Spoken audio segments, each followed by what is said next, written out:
उस पर कलीसिया में वीडियो बनाने की जिम्मेदारी है, पर वो अहंकारी, अभिमानी और अक्सर तानाशाह हो जाती है। बर्खास्त होने के बाद आत्मचिंतन न करने से वही समस्या फिर खड़ी हो जाती है।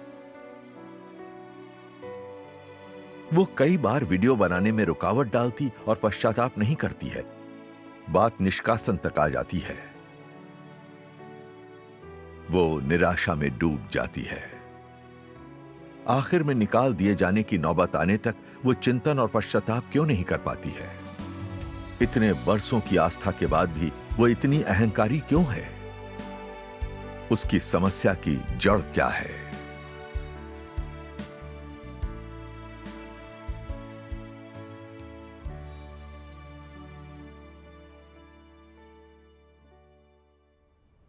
2014 में मैं कलीसिया में वीडियो बनाती थी। जल्दी ही मुझे समूह अगुआ बना दिया गया।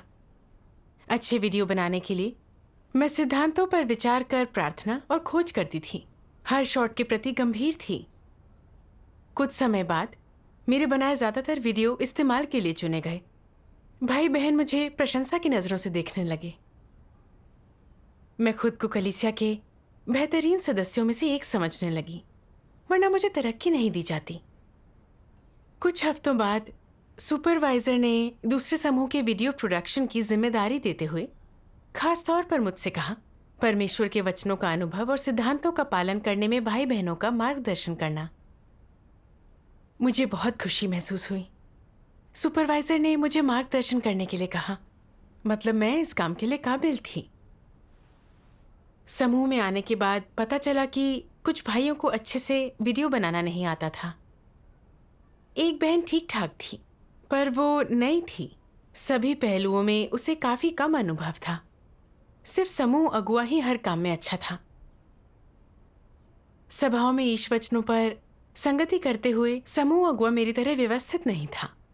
वीडियो बनाने पर चर्चा करते हुए उसका नजरिया सीमित था।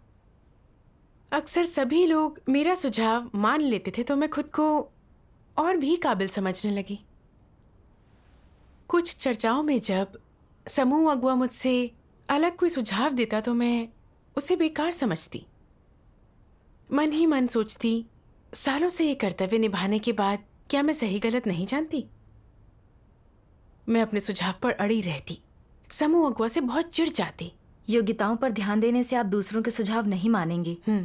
हाँ, एक बार जब हम वीडियो बनाने के बारे में चर्चा कर रहे थे तो मेरे सुझाव समूह अगुआ को पसंद नहीं आए। मेरा खून खौलने लगा और मुझे लगा उसने मेरे सुझावों को इसीलिए ठुकराया ताकि मैं बुरी दिखूं। मैंने पीठ पीछे उसकी शिकायत की। पता नहीं वो क्या चाहते हैं। खुद के पास तो अच्छे सुझाव थे नहीं, ऊपर से मेरे सुझाव ठुकरा दिए। इसीलिए सुबह से एक भी काम नहीं हुआ। क्या वो काम में देरी नहीं कर रहा? मेरी बात सुनकर सभी भाई बहनों को लगा कि समूह अगुआ में ही कोई समस्या थी। एक भाई ने उसके साथ संगति की, अहंकारी होने और काम पर असर डालने को लेकर आलोचना की। समूह अगुआ ने गलती मानकर काम छोड़ना चाहा। ये सब देखकर मुझे भी अपराध बोध हुआ। लगा इस बार मैंने हद पार कर दी। मैंने फौरन उससे माफी मांगी, मगर इसके बाद आत्मचिंतन नहीं किया।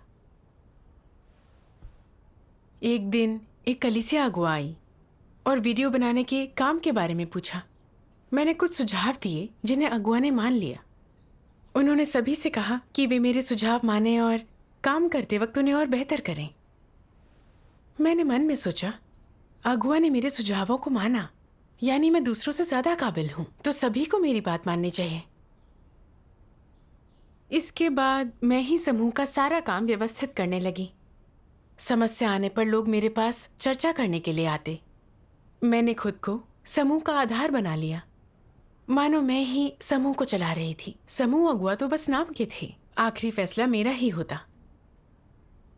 जब वीडियो जैसा मैं चाहती वैसा नहीं बन पाता तो अपने हिसाब से बदल देती। एक बार भाई वांग यी ने देखा कि मैंने उनके बनाए वीडियो में काफी बदलाव किए थे, तो उन्होंने पूछा, आपने इतने बदलाव क्यों किए? इतनी समस्या थी तो साथ में उस पर चर्चा कर सकते थे। आपने बदलाव से पहले मेरी राय क्यों नहीं मांगी? हाँ, उनके सवालों से मैं थोड़ी शर्मिंदा हुई, पर फिर मैंने सोचा मुझे सिद्धांतों की बेहतर समझ है और मैं ज्यादा काबिल हूं। मेरे बदलावों से वीडियो बेहतर ही बना है। मैंने कड़ाई से जवाब दिया, क्या मेरे किए सभी बदलाव बेहतर परिणाम के लिए नहीं थे? अगर आपको ये स्वीकार नहीं है तो अगली बार से मैं पहले आपके साथ चर्चा करूंगी। तो आपने उनके सुझाव नहीं माने? हाँ, वो कुछ नहीं कर सकते थे। इसके बाद से मैं अपने कर्तव्य में और भी अहंकारी हो गई। काम की चर्चा करते हुए मैं दूसरे भाई बहनों के सुझाव नहीं सुनती। मुझे लगता था उनके पास अच्छे सुझाव नहीं होंगे। आखिर मैं जो चाहूंगी वही होगा। कभी कभी जब वे मेरी योजनाओं को लेकर आशंका जाहिर करते तो मैं पूरे विश्वास से जवाब देती, अगर आपको मेरा सुझाव पसंद नहीं तो किसी के पास बेहतर सुझाव है। उनके हाथ बंधे थे, जो मैं कहती उन्हें वही करना पड़ता था। समय के साथ साथ सबने मेरे सुझावों का विरोध करना बंद कर दिया।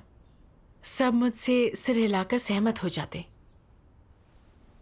कुछ समय तक हमारे वीडियो पुनरीक्षण में कई बार असफल हुए। उनमें साफ तौर पर सिद्धांतों का उल्लंघन था। भाई बहनों ने खुद को दोषी माना, सोचा कि उन्होंने कर्तव्य ठीक से नहीं निभाया। मगर मैंने आत्मचिंतन नहीं किया। मुझे लगा मैंने अच्छा काम किया, पर हमारी काबिलियत सीमित थी, तो मानकों पर खरा नहीं उतरना सामान्य था। तब से मेरा कर्तव्य अधिक मुश्किल लगने लगा। मुझे हमेशा नींद आती। एक बहन ने मुझे चेताया, आपको आत्मचिंतन करना चाहिए। आजकल आप सबसे अपनी मनमानी करवाती हैं। क्या ये अहंकार नहीं है? ये जानकर कि मैं अहंकारी और तानाशाह हो गई थी और दूसरों की संगति नहीं सुनती थी, अगुआ मुझसे कड़ाई से निपटी। आत्मचिंतन ना करते देख उन्होंने मुझे बर्खास्त कर दिया। इसके बाद आपने आत्मचिंतन किया? नहीं, मैं परमेश्वर की तरफ मुड़ना नहीं जानती थी और सुन्न थी। लगा मुझ में खूबियां थी तो कलीसिया मुझे जल्दी ही कोई दूसरा काम सौंपेगी। मैं वीडियो बनाने के तरीके सीखती रही ताकि समय के साथ मेरा अभ्यास कम ना हो। मगर जब भी मैं कोई वीडियो बनाने की तैयारी करती तो कुछ ना सूझता। सोचने के बाद भी कोई तरीका ना सूझता। सब कुछ धुंधला था। मुझे लगता था मेरी सोच व्यापक और तेज है, अब मैं कुछ बना क्यों नहीं पा रही। फिर मुझे परमेश्वर के वचन याद आए। परमेश्वर इंसान को गुण, हुनर, विवेक और बुद्धि देता है। उसे इन गुणों का इस्तेमाल किस प्रकार से करना चाहिए? तुम्हें अपने गुण, हुनर, विवेक और बुद्धि को कर्तव्य के प्रति समर्पित करना चाहिए। तुम्हें अपने कर्तव्य में दिल लगाना चाहिए और जो कुछ भी तुम जानते हो, जो कुछ भी समझते हो और जो कुछ भी तुम हासिल कर सकते हो, उसे अपने कर्तव्य में लागू करना चाहिए। ऐसा करके तुम धन्य हो जाओगे। परमेश्वर का आशीष पाने का क्या अर्थ है? इससे लोगों को क्या महसूस होता है? यह कि उनके पास परमेश्वर की प्रबुद्धता और मार्गदर्शन होगा और उनके पास कर्तव्य में एक मार्ग है। जब परमेश्वर किसी को आशीष देता है तो वह बुद्धिमान और समझदार, सभी मामलों में कुशाग्र बुद्धि और साथ ही तेज, सतर्क और विशेष रूप से कुशल बन जाता है। जो कुछ भी वह करता है उसमें उसके पास कौशल होता है और वह प्रेरित होता है। वह सोचता है कि वह जो कुछ भी करता है वह आसान है और किसी कठिनाई से बाधित नहीं हो सकता। उसे परमेश्वर का आशीष प्राप्त है। अगर किसी को सब कुछ बहुत कठिन लगता है और चाहे वह कुछ भी कर रहा हो वह अनाड़ी, हास्यास्पद और अनजान रहता है और चाहे उससे कुछ भी कहा जाए वह उसे नहीं समझता, तो इसका क्या मतलब है? मतलब उसके पास परमेश्वर का मार्गदर्शन और आशीष नहीं है। आमीन। आमीन। ईश वचन मेरे लिए चेतावनी की घंटी थे। जब हम सही मार्ग पर होते हैं तो परमेश्वर हमें आशीष देता है और हम अपने गुणों का इस्तेमाल कर पाते हैं। गलत मार्ग पर होने पर पवित्र आत्मा हम पर काम नहीं करता। फिर चाहे हम में कितनी ही खूबियां हों, कोई फायदा नहीं होता। परमेश्वर के मार्गदर्शन के बिना इंसान की खूबियां और गुण बेकार हैं। बिल्कुल। पहली बार वीडियो बनाते समय मेरा रवैया सही था और मेरा ध्यान सिद्धांतों पर था, तो परमेश्वर ने मुझे प्रबुद्ध किया। कोई कौशल विकसित करना हो या सिद्धांत सीखना, वह मेरी आंखें खोल देता था। अब एहसास हुआ कि यह सब परमेश्वर की आशीष थी। सही कहा। मैंने पवित्र आत्मा का कार्य नहीं पहचाना। कुछ नतीजे मिलते ही मैंने खुद को खास समझ लिया। मैं अपनी काबिलियत और चालाकी के बलबूते दूसरों को नीचा समझने लगी। उनके सुझाव सुनने से भी मना कर दिया। इसलिए पवित्र आत्मा ने मुझे त्याग दिया। मैं अंधकार में गिर गई और कर्तव्य में कुछ हासिल न कर पाई। पहले मुझे लगता था मैं प्रतिभाशाली हूं, मगर फिर देखा कि मैं तो कभी किसी से बेहतर थी ही नहीं। मैं पवित्र आत्मा की प्रबुद्धता और मार्गदर्शन से वीडियो बना पाई। हाँ, और अब उसके कार्य के बिना मैं कुछ नहीं कर पा रही थी। मुझे कुछ सूझ ही नहीं रहा था। फिर एहसास हुआ मैं कितनी अधम और दयनीय थी। कलीसिया में कर्तव्य निभाना नौकरी करने जैसा नहीं है। यहाँ सिर्फ अपनी समझ और काबिलियत से नतीजे नहीं मिलते। हाँ, पवित्र आत्मा के कार्य और सत्य के सिद्धांतों के बिना चाहे कितनी ही खूबियां या काबिलियत हो, फर्क नहीं पड़ता, तुम्हारा कर्तव्य निष्फल होगा। सही कहा। फिर चिंतन में मैंने ईश वचनों का यह अंश पढ़ा।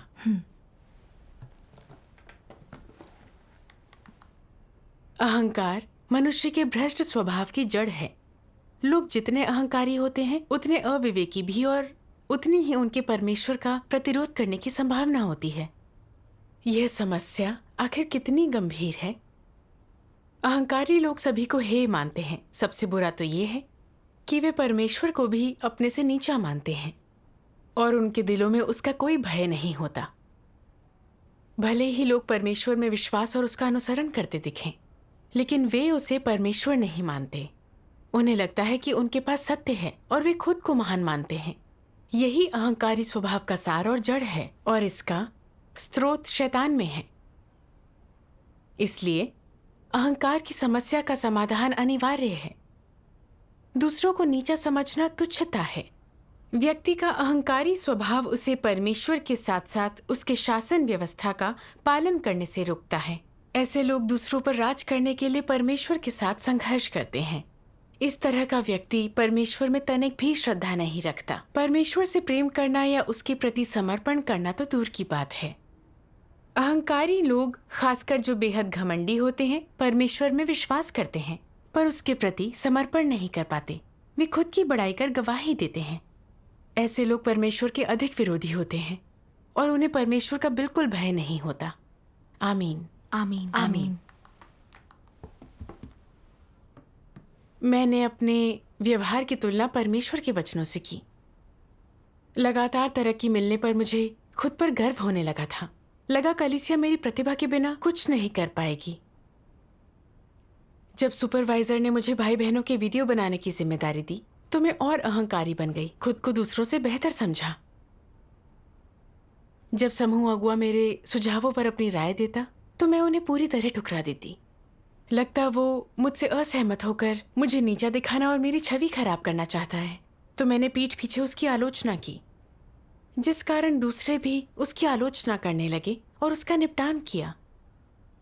उसने मेरे आगे बेबस होकर मेरी समस्याएं बताना बंद कर दिया। मैं ही कानून थी। कोई मुझसे असहमत होने की बिल्कुल हिम्मत नहीं कर सकता था। अहंकार में मैंने सबको नीची नजरों से देखा। मैं तानाशाह और घमंडी थी, किसी के सुझाव नहीं मानती थी। इसी वजह से हम अपने वीडियो में सिद्धांतों से भटक गए। 1 महीने तक कोई काम नहीं हो पाया। ये कलीसिया के वीडियो कार्य में बड़ी रुकावट थी। ये छोटी मोटी गलती नहीं थी, बल्कि कुकर्म और परमेश्वर का विरोध था। फिर एहसास हुआ कि मैं अहंकारी स्वभाव के कारण ही परमेश्वर का विरोध कर रही थी। कलीसिया से निकाले गए मसीह विरोधी अहंकार में समझ खो देते हैं, किसी की नहीं सुनते। वे कलीसिया के कार्य में रुकावटें डालते हैं, पश्चाताप भी नहीं करते, अंत में निकाले जाते हैं। हाँ, मैंने कभी नहीं सोचा था कि मैं अहंकारी स्वभाव में जीकर घमंडी बन जाऊंगी और कलीसिया के महत्वपूर्ण कार्यों में इतनी रुकावट डालूंगी। अनजाने में मैं मसीह विरोधी के मार्ग पर थी। कुछ दिनों तक मैं भय में जीती रही, क्योंकि इतना बड़ा कुकर्म करने पर मेरा निकाला जाना तय था। मैं हताश हो गई। फिर आपने अपनी हालत में कैसे बदलाव किया? मेरे पापा ने मुझे ईश वचनों का एक अंश सुनाया जिसने मेरे दिल को छू लिया। ईश वचन कहते हैं, मैं नहीं चाहता कि किसी को भी लगे कि परमेश्वर ने उन्हें बाहर ठंड में छोड़ दिया है या उन्हें त्याग दिया है या उनसे मुंह फेर लिया है। मैं बस हर एक व्यक्ति को बिना किसी गलत फहमी या बोझ के केवल सत्य की खोज करने और परमेश्वर को समझने का प्रयास करने के मार्ग पर साहस पूर्वक दृढ़ संकल्प के साथ हमेशा ही आगे बढ़ते देखना चाहता हूं। चाहे तुमने जो भी गलतियां की हों, चाहे तुम कितनी भी दूर तक भटक गए हो या तुमने कितने भी गंभीर अपराध किए हों, इन्हें वह बोझ या सामान मत बनने दो जिसे तुम्हें परमेश्वर को समझने की अपनी खोज में ढूंढना है। आगे बढ़ते रहो। हर वक्त परमेश्वर मनुष्य के उद्धार को अपने हृदय में रखता है। ये कभी नहीं बदलता। ये परमेश्वर के सार का सबसे कीमती हिस्सा है। आमीन। आमीन। दिल को सुकून देने वाले परमेश्वर के स्नेह भरे वचनों को सुनकर मैं अपने आंसुओं को ना रोक पाई। मैं अहंकार में जी रही थी। मैंने वीडियो कार्य में रुकावट भी डाली, पर आसपास के लोगों ने मुझे परमेश्वर के वचन पढ़कर सुनाए ताकि मैं उसकी इच्छा समझ सकूं और मुझे अभ्यास का मार्ग मिले। ये परमेश्वर का प्रेम था। बेशक। मगर ना तो मैं उसकी इच्छा समझी और ना उसकी ओर मुड़ी, बल्कि उसे दोषी ठहराया। मुझ में ज़मीर नहीं था। अपने कुकर्मों का सोचकर लगा मैं दोषी हूं और मुझे अफसोस हुआ। पर मैं अपने अपराधों से बेबस होकर निराशा और गलतफहमी में नहीं जीना चाहती थी। तो मैंने सत्य खोजने, पश्चाताप करने और खुद को बदलने के लिए प्रार्थना की। मुझे हैरानी हुई जब 6 महीने बाद अगुआ ने मुझे फिर से वीडियो बनाने को कहा। मैं अत्यंत आभारी थी।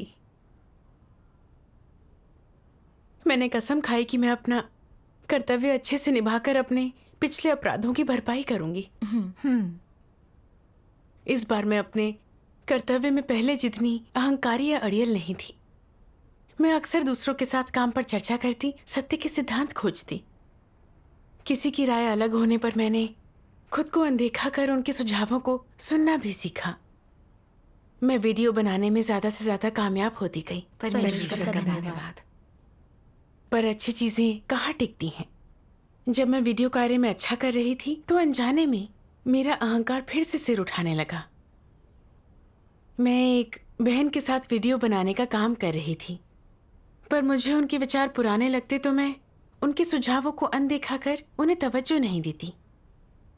बाद में उन्होंने कहा कि मैं उनका साथ नहीं दे रही, तब जाकर मैंने उनकी बात सुनी। पर जब उनका काम अच्छा नहीं हुआ तो मैंने उन्हें तिरस्कार से देखा। उन्हें कठोरता से बताया कि उन्हें क्या करना चाहिए। वे बेबस महसूस करने लगी। एक और बार जब समूह अगुआ ने मेरे बनाए वीडियो को लेकर सुझाव दिया तो मैंने सोचा, तुम सिद्धांतों को मुझसे बेहतर नहीं समझती और ना ही तुम्हारी काबिलियत मुझसे बेहतर है। मुझे तुम्हारे सुझाव की क्या जरूरत है। फिर मैंने बिना सोचे उनका सुझाव ठुकरा दिया। जब समूह अगुआ ने देखा कि मैं ग्रहणशील नहीं थी तो उन्होंने मेरा मार्गदर्शन किया ताकि मैं अपने भ्रष्ट स्वभाव को समझ सकूं।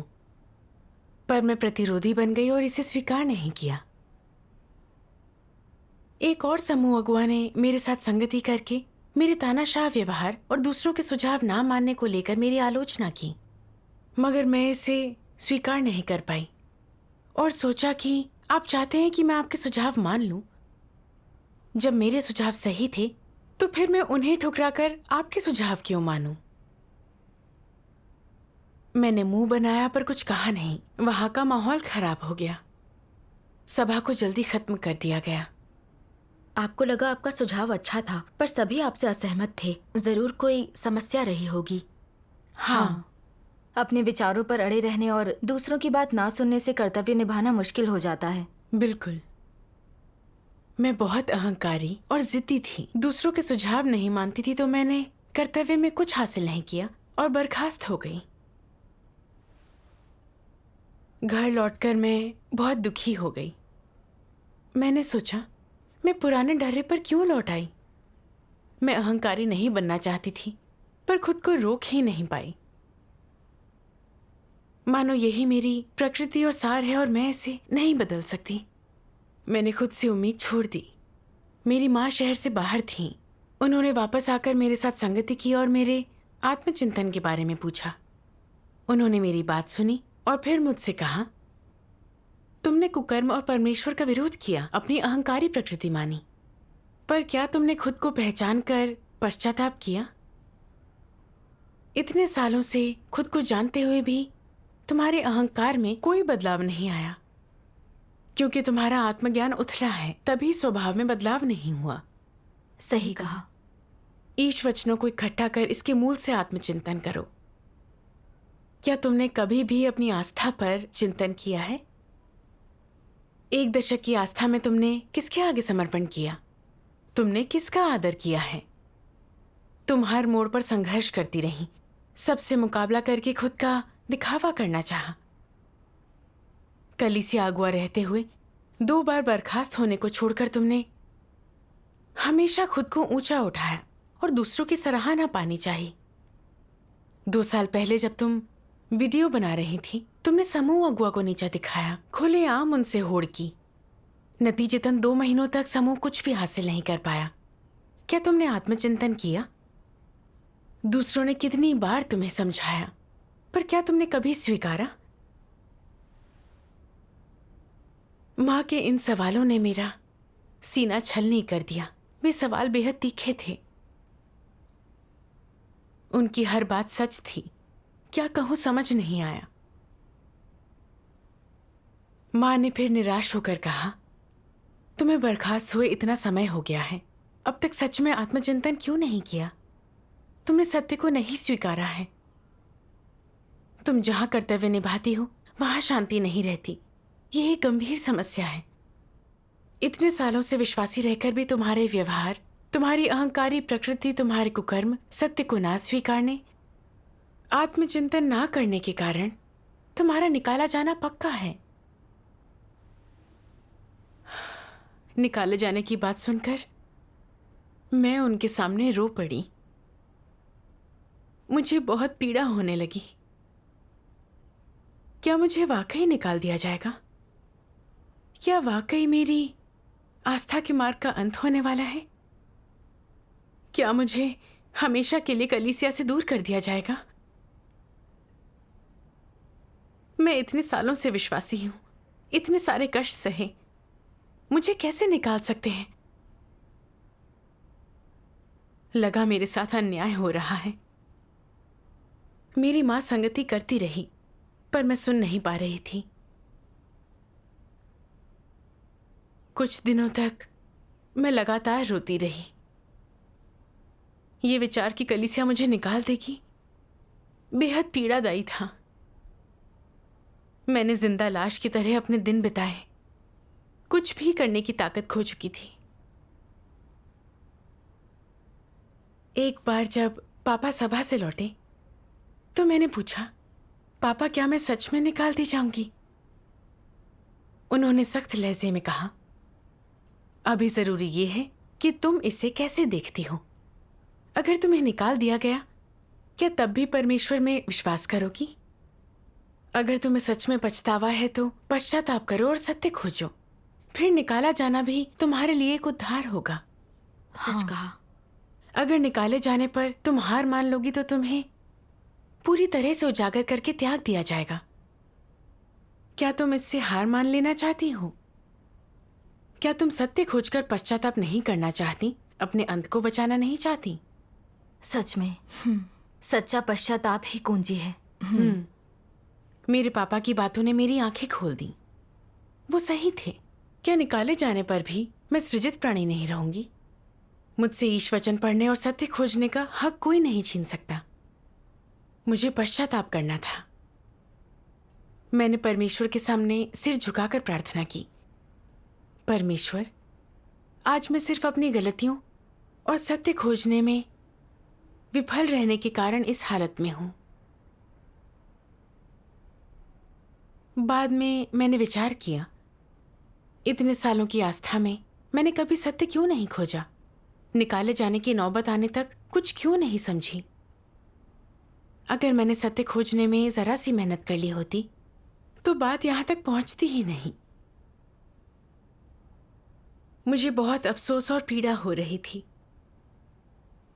फिर मैंने नीनवे के लोगों का सोचा, जिन्हें सच में पश्चाताप करने पर परमेश्वर की दया मिली।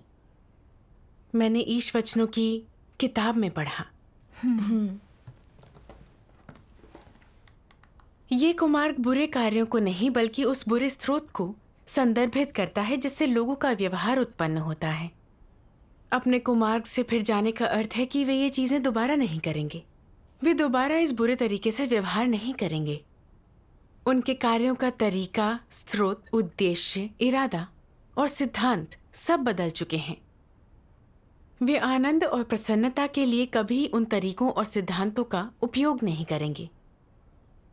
अपने हाथों के उपद्रव को त्याग देना का अर्थ है छोड़ देना, अतीत से नाता तोड़ लेना और कभी भी वापस ना मुड़ना। जब नीनवे के लोगों ने हिंसा पूरी तरह त्याग दी तो इससे उनका सच्चा पश्चाताप सिद्ध हो गया। परमेश्वर लोगों के बाहरी रूप के साथ उनका हृदय भी देखता है। जब परमेश्वर ने नीनवे के लोगों के हृदय में सच्चा पश्चाताप देखा, जिसमें कोई सवाल नहीं थे, और ये भी देखा कि वे अपने कुमार्गों से फिर गए हैं और उन्होंने हिंसा पूरी तरह त्याग दी है, तो उसने अपना मन बदल लिया। आमीन। आमीन। आमीन। ईश वचन शानदार हैं, मेरे दिल को छू जाते हैं। सही कहा। मुझे भी बहुत प्रेरणा मिली। नीनवे के लोगों ने पश्चाताप किया तो परमेश्वर की दया मिली। उनका पश्चाताप बस कहने को अपने पाप कबूलना या भारी बर्ताव पर ध्यान देना नहीं था। उनका पछतावा पल भर के लिए नहीं था। उन्होंने अपने कामकाज के तरीकों और अपनी मंशाओं में बदलाव लाया, अपने पुराने अनुसरण त्याग दिए। उन्होंने सिर्फ अपना व्यवहार नहीं बदला बल्कि पूरे सच्चे मन से पश्चाताप किया। ऐसे पश्चाताप से ही परमेश्वर की दया और माफी मिलती है। सही कहा। फिर मैंने अपने बारे में सोचा। मैं हमेशा कहती थी कि मैं अहंकारी थी, पर कभी अपने अहंकार पर काबू नहीं पाया। मुझे पता था मैं कुकर्म करके परमेश्वर के खिलाफ जा रही थी, फिर भी नहीं रुकी। मैं निकाले जाने की कगार पर पहुंच गई थी। इसलिए नहीं कि मैंने एक या दो बुरे काम किए, बल्कि इसलिए कि पश्चाताप किए बिना बुराई के मार्ग पर भागती रही। मैंने कभी सत्य पर अमल या पश्चाताप नहीं किया। मैं ये बात जानती थी कि मैंने बहुत से अपराध किए थे। मेरा अहंकारी स्वभाव गंभीर था, पर मैंने कभी सत्य खोजकर उसे ठीक करने की कोशिश नहीं की।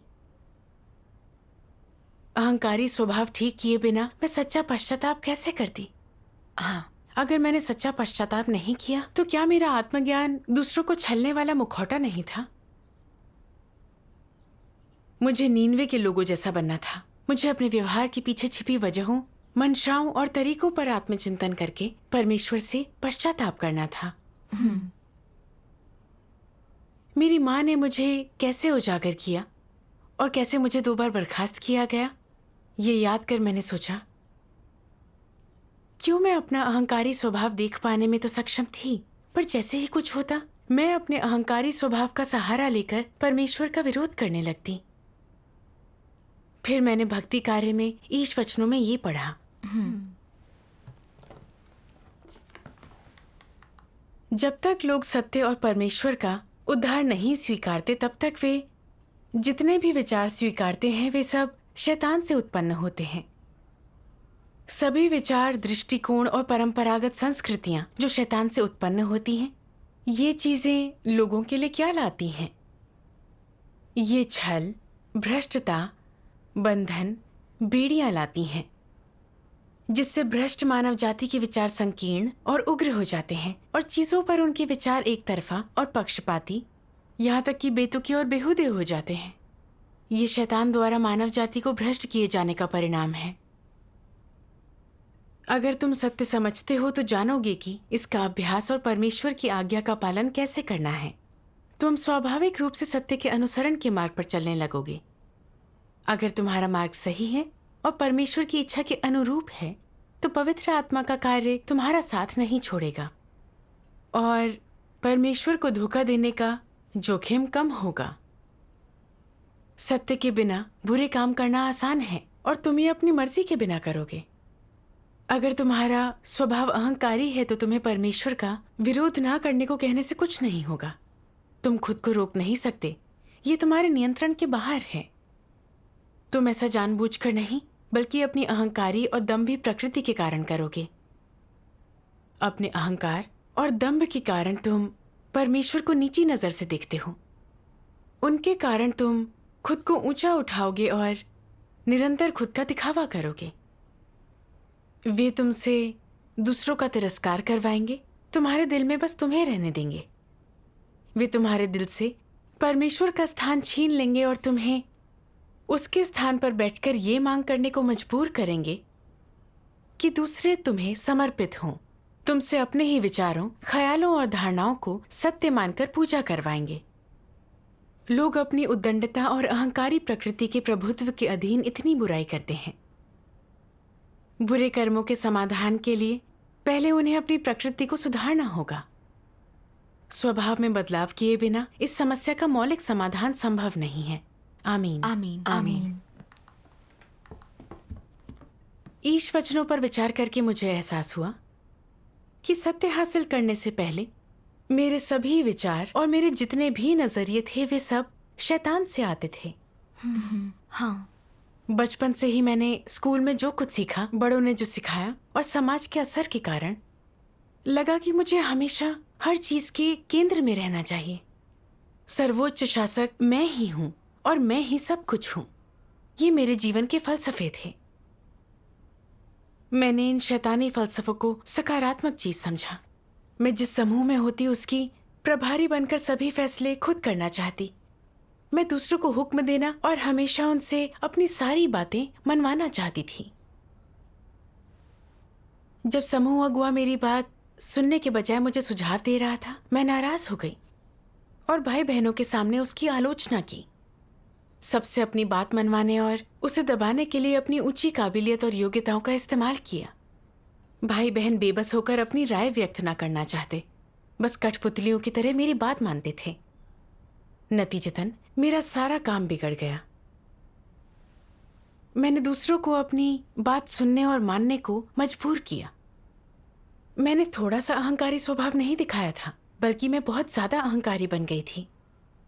परमेश्वर मेरे जैसे शैतानी इंसान को कभी अपने घर में नहीं रख सकता। अगर कलीसिया मुझे निकाल देती तो यह परमेश्वर की धार्मिकता होती। मैं बिना किसी शिकायत उसकी आभारी थी। मेरे अपराधों की भरपाई करना नामुमकिन था। मुझे बहुत पछतावा हुआ। बाद में मुझे याद आया, माँ ने कहा था मुझे सिर्फ 2 बार की बर्खास्तगी पर चिंतन ना करके आस्था में बरसों के अपने मार्ग पर भी सोचना चाहिए। मुझे इस आशय से जुड़े ईश वचन मिले।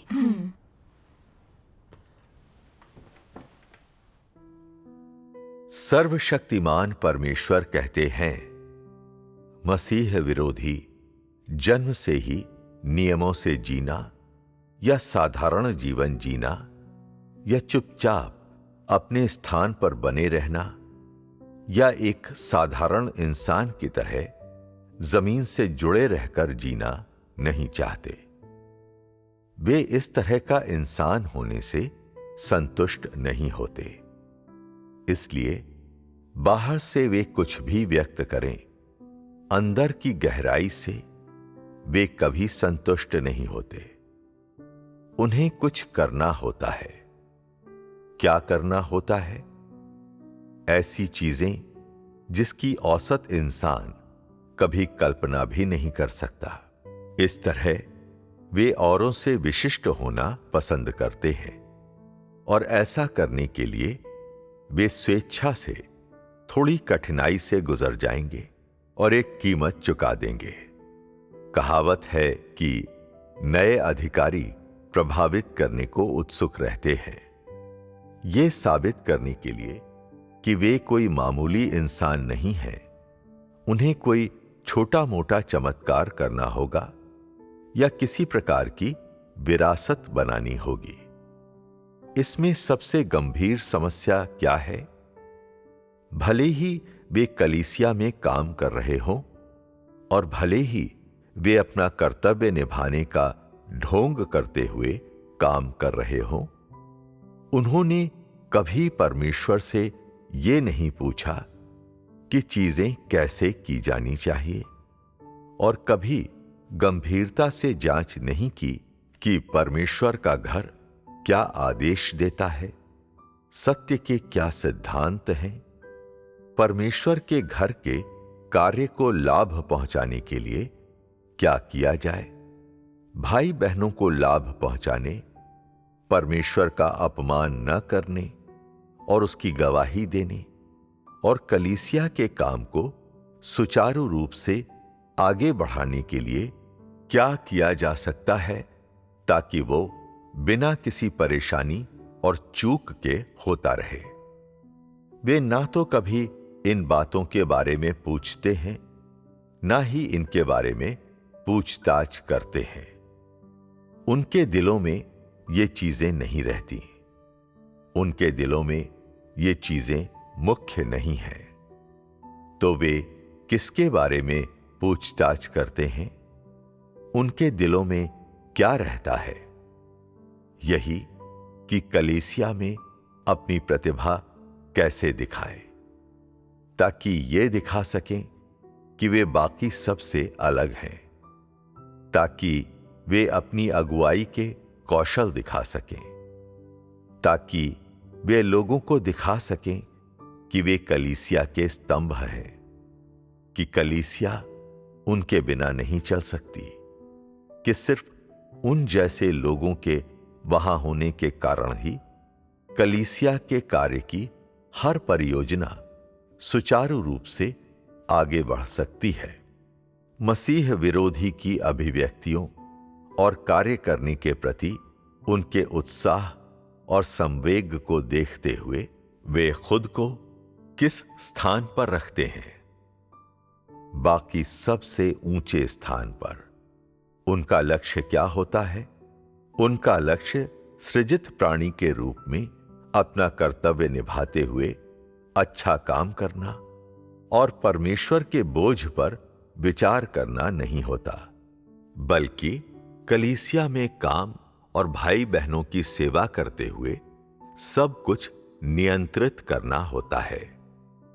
हम क्यों कहते हैं कि वे सब कुछ नियंत्रित करना चाहते हैं? क्योंकि जब वे काम करते हैं तो पहले वे अपनी एक जगह बनाने, अपने नाम का सिक्का जमाने, खुद को प्रतिष्ठित बनाने की कोशिश करते हैं, हुक्म चलाने और फैसले करने की ताकत पाना चाहते हैं। अगर वे ऐसा कर पाएं तो वे परमेश्वर की जगह ले सकते हैं और उसे एक पुतले में बदल सकते हैं। अपने प्रभाव क्षेत्र में वे देहधारी परमेश्वर को एक कठपुतली में बदलने का प्रयास करते हैं। इसे ही खुद को औरों से ऊपर रखना कहते हैं। क्या मसीह विरोधी ऐसा ही नहीं करते? यही मसीह विरोधियों का व्यवहार है। आमीन। आमीन। आमीन।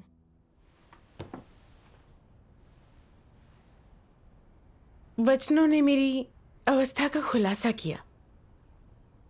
10 साल से विश्वासी होने पर भी मैं कभी सामान्य इंसान बनकर संतुष्ट नहीं थी। मैं जहां भी जाती और जो भी कर्तव्य निभाती उसमें हमेशा सबसे अच्छी होना चाहती थी। शुरुआत में मैंने कलीसिया में नए सदस्यों का सिंचन किया। खुद को साबित करने के लिए मैंने दर्शन का सत्य पाया ताकि नए सदस्यों की समस्याएं हल कर सकूं। बारिश हो या धूप, मंजिल कितनी ही दूर हो, मैंने कभी शिकायत नहीं की। कलीसिया अगुआ बनने के बाद मैंने भीड़ से अलग दिखने की भरसक कोशिश की। फिर वीडियो बनाते समय अच्छे नतीजे पाने के लिए मैंने रात भर काम किया, सिद्धांत और कौशल सीखने में मेहनत की, जिसके कारण मुझे तरक्की मिली। अगुआओं और दूसरों ने मेरी सराहना की तो मैं इस रास्ते पर चलती गई। लगा मेरी प्रतिभा के बिना कलीसिया में कुछ नहीं होगा। मैं तो बेशर्मों की तरह खुद को समूह का आधार मान चुकी थी। समूह में मैं बहुत ज्यादा अहंकारी और तानाशाह थी। बर्खास्त होने पर मैंने ये स्वीकार किया कि मैं अहंकारी थी और मैंने कुकर्म किए थे, पर कभी अपने व्यवहार या अपने चुने हुए मार्ग पर चिंतन नहीं किया। फिर से वीडियो बनाते समय वही समस्याएं दोबारा आईं। मैंने अहंकारी होकर किसी की बात क्यों नहीं मानी? मैंने दूसरों के सुझाव क्यों नहीं सुने? क्यों हर बार मैं ही फैसला करके दूसरों से अपनी बात मनवाना चाहती थी?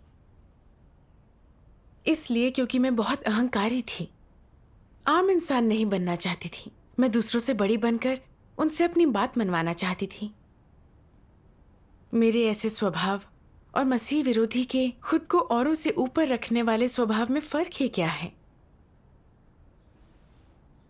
फिर मुझे एहसास हुआ कि सालों से विश्वासी होने पर भी मेरा शैतानी स्वभाव नहीं बदला था, बल्कि एक कट्टर मसीह विरोधी का था।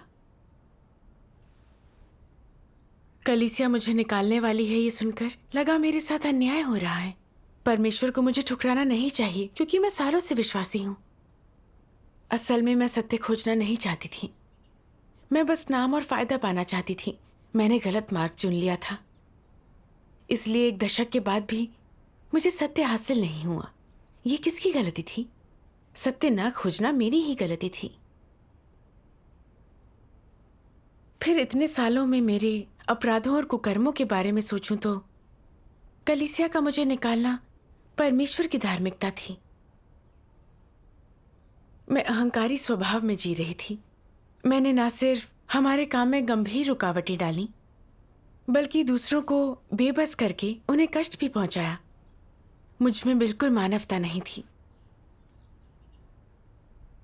मेरे सार स्वभाव और कुकर्मों को देखा जाए तो मुझे निकाल ही दिया जाना चाहिए था। तब मैंने इस पर ध्यान देना बंद कर दिया कि कलीसिया मुझे निकालेगी या नहीं।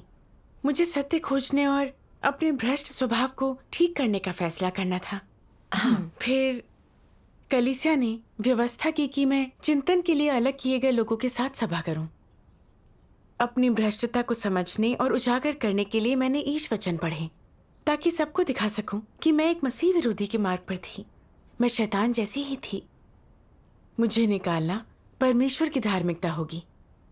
मैंने उनसे ये भी कहा, हमें पश्चाताप करना होगा। परिणाम चाहे जो हो, हमें परमेश्वर का अनुसरण कर कर्तव्य निभाना होगा। इसके बाद मैं पहले जितनी अहंकारी नहीं रही। दूसरों के साथ बातचीत में मैं अपनी बात मनवाना नहीं चाहती थी। जब मुझ पर समस्याएं आती तो मैं दूसरों से सुझाव मांगती, सचेत रहती कि खुद को ठुकरा कर दूसरों की खूबियों पर ध्यान देना चाहिए। पता ही नहीं चला और मैं अधिक विनम्र बन गई। परमेश्वर का धन्यवाद। अगर कठोरता से निपटाया और अनुशासित ना किया जाए, हमें नाकामी ना मिले, तो हमारा अहंकारी स्वभाव नहीं बदलेगा। सच में। कुछ महीनों बाद कलीसिया ने मेरे व्यवहार पर विचार कर माना कि मेरा स्वभाव कट्टर मसीह विरोधी का था, पर मेरा सार वैसा नहीं था। इसीलिए मुझे निकाला नहीं गया। बाद में मेरे आत्मज्ञान और पश्चाताप को देखकर कलीसिया ने मुझे फिर से एक कर्तव्य सौंपा। परमेश्वर का धन्यवाद। परमेश्वर का धन्यवाद। ये सुनकर मैं बहुत भावुक हो गई और खुशी से मेरी आंखें भर आईं। मैंने इन ईश वचनों को याद किया। परमेश्वर का स्वभाव जीवंत और एकदम स्पष्ट है। वह अपने विचार और रवैये चीजों के विकसित होने के हिसाब से बदलता है। नीनवे के लोगों के प्रति उसके रवैये का रूपांतरण मनुष्य को बताता है कि उसके अपने विचार और युक्तियां हैं। वह कोई मशीन या मिट्टी का पुतला नहीं है, बल्कि स्वयं जीवित परमेश्वर है। वह नीनवे के लोगों से क्रोधित हो सकता था, वैसे ही जैसे उनके रवैये के कारण उसने उनके अतीत को क्षमा किया था। वह नीनवे के लोगों पर दुर्भाग्य लाने का निर्णय ले सकता था और उनके पश्चाताप के कारण वह अपना निर्णय बदल भी सकता था। लोग नियमों को कठोरता से लागू कर उन्हें परमेश्वर को सीमांकित और परिभाषित करने के लिए उपयोग करना पसंद करते हैं। वे परमेश्वर के स्वभाव को समझने के लिए सूत्रों का उपयोग करना पसंद करते हैं। इसलिए जहाँ तक मानवीय विचारों के दायरे का संबंध है, परमेश्वर ना तो सोचता है, ना ही उसके पास कोई ठोस विचार हैं। परमेश्वर के विचार वास्तव में चीजों और वातावरण में परिवर्तन के अनुसार निरंतर ही रूपांतरण की स्थिति में रहते हैं। रूपांतरण के दौरान परमेश्वर के सार के विभिन्न पहलू प्रकट हो रहे होते हैं। रूपांतरण की इस प्रक्रिया के दौरान ठीक उसी क्षण जब परमेश्वर अपना मन बदलता है, तब वह मानव जाति को अपने जीवन का वास्तविक अस्तित्व दिखाता है, और ये भी कि उसका धार्मिक स्वभाव गतिशील जीवन शक्ति से भरा है। साथ ही परमेश्वर मानव जाति के सामने अपने को अपनी दया, प्रेममय करुणा और सहनशीलता के अस्तित्व की सच्चाई प्रमाणित करने के लिए अपने सच्चे प्रकाशनों का उपयोग करता है। आमीन। आमीन। आमीन। परमेश्वर का धार्मिक स्वभाव प्राण शक्ति से भरा है। चाहे क्रोध हो, प्रताप हो, दया हो या प्रेम, ये सब असली है। परमेश्वर अपने और सत्य के प्रति इंसान के रवैये को देखकर धीरे धीरे अपना स्वभाव व्यक्त करता है। जब मैं अपने मार्ग पर थी तो उसने बार बार मुझे उजागर करने, अनुशासित करने और जगाने की व्यवस्था की, पर मैंने कभी पश्चाताप नहीं किया, आत्मचिंतन नहीं किया। मैं कट्टर बनी रही। जब मुझे निकाले जाने की नौबत आई, तब जाकर मेरी आंखें खुली और मैंने आत्मचिंतन शुरू किया। जब खुद को समझी और खुद से नफरत हुई तो मैं अपना गलत अनुसरण त्याग कर परमेश्वर की ओर मुड़ने को तैयार थी। उसने मुझ पर दया दिखाकर पश्चाताप का एक और मौका दिया। चाहे परमेश्वर का क्रोध हो, शाप हो, दया हो या सहनशीलता, ये सब उसके धार्मिक स्वभाव की अभिव्यक्ति थी। हाँ। सत्य को लेकर मेरे रवैये के आधार पर परमेश्वर ने अपना स्वभाव व्यक्त किया। मैंने ये भी अनुभव किया कि परमेश्वर का स्वभाव प्राण शक्ति से भरा है। वह हमेशा से मेरे साथ खड़ा था। मेरी हर कथनी और करनी पर उसकी नजर थी। मेरे हर एक विचार को लेकर, हर बर्ताव को लेकर उसके पास एक राय थी। अगर मेरे निकाले जाने की नौबत नहीं आती तो मेरा जिद्दी और सुन्न दिल कभी उसकी ओर नहीं मुड़ता। मैं कभी वास्तव में आत्मचिंतन नहीं कर पाती। परमेश्वर की ताड़ना और अनुशासन के बिना मैं और भी अहंकारी बनकर परमेश्वर का विरोध करती और मुझे दंडित किया जाता। इस अनुभव से एक विश्वासी के रूप में मेरे जीवन में बदलाव आया। मैं परमेश्वर के सच्चे इरादे देख पाई। मैंने परमेश्वर के प्रेम और उद्धार को महसूस किया। परमेश्वर का धन्यवाद। अपने अनुभव से तुम परमेश्वर का धार्मिक स्वभाव पहचान सकते हो। ये बहुत बड़ा फायदा है। परमेश्वर का धन्यवाद। हाँ, पिछली गर्मियों में कलीसिया ने दोबारा वीडियो बनाने का काम सौंपा। एक बार मैं वीडियो को लेकर एक विचार पर अटक गई। तब एक बहन मेरे पास आई और मेरी परेशानी सुनकर उन्होंने अपनी राय बताई। उन्हें सुनकर लगा कि वह जो कह रही थी वैसा तो मैं बिल्कुल भी नहीं चाहती थी। मुझे थोड़ी चिढ़ होने लगी। मैंने मन ही मन सोचा, इतनी देर से सोच रही हूँ फिर भी अभी तक कुछ नहीं सूझा। तुमने तो ये कर्तव्य निभाया ही नहीं, तुम्हारे सुझाव अच्छे कैसे होंगे? मैं उसकी बात और नहीं सुनना चाहती थी। तभी एहसास हुआ कि मेरा अहंकारी स्वभाव फिर से सिर उठा रहा है। तो मैंने मन में परमेश्वर से प्रार्थना की, परमेश्वर के वचनों का एक अंश याद किया। पवित्र आत्मा के कार्य के प्रति आज्ञाकारिता से पूर्ण बनाए जाने के मार्ग तक पहुंचा जाता है। तुम्हें पता नहीं होता कि तुम्हें पूर्ण बनाने के लिए परमेश्वर किस प्रकार की व्यक्ति के जरिए कार्य करेगा, या किस व्यक्ति, घटना या चीज के जरिए वह तुम्हें चीजों को पाने देगा। यदि तुम इस सही पथ पर चल पाओ तो तुम्हारे पूर्ण बनाए जाने की काफी आशा है। यदि तुम ऐसा नहीं कर पाते तो तुम्हारा भविष्य धुंधला और प्रकाशहीन है। आमीन। आमीन। आमीन। मैंने देखा कि मैं विवेकहीन थी। लगा कि अनुभव के बिना वह बहन अच्छे सुझाव नहीं दे पाएगी। ये मेरी सोच थी जो परमेश्वर के वचनों के अनुरूप नहीं थी।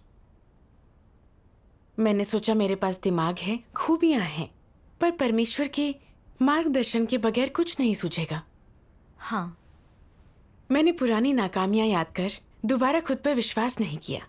शायद पवित्र आत्मा इन बहन को मार्ग दिखाया, प्रबुद्ध बनाए। मैं अहंकारी होकर उन्हें सीमित नहीं कर सकती। मैंने खुद को ठुकराकर बहन के सुझाव ध्यान से सुने। पता भी नहीं चला कि कब हमारी बातचीत से मुझे प्रेरणा मिल गई और मेरे विचार स्पष्ट हो गए। मैंने परमेश्वर का धन्यवाद किया। परमेश्वर का धन्यवाद। मैंने जितना इसे अनुभव किया उतना ही लगा मैं कितनी ज्यादा अहंकारी थी। शैतान ने मुझे गहराई तक भ्रष्ट कर दिया था। मेरी अहंकारी प्रकृति की जड़ें गहरी थीं। मुझे खुद से और भी नफरत हुई। पर मैं अपनी अहंकारी प्रकृति की समस्या को रातों रात हल नहीं कर सकती थी। इसे परमेश्वर के न्याय और काट छांट का सामना करके ही हल किया जा सकता था। मैं परमेश्वर की ताड़ना और अनुशासन का अनुभव करने के लिए उससे प्रार्थना करती कि कष्ट होने पर भी मैं सत्य खोजती रहूंगी और कर्तव्य निभाकर परमेश्वर को सुकून दूंगी। आमीन। परमेश्वर का धन्यवाद।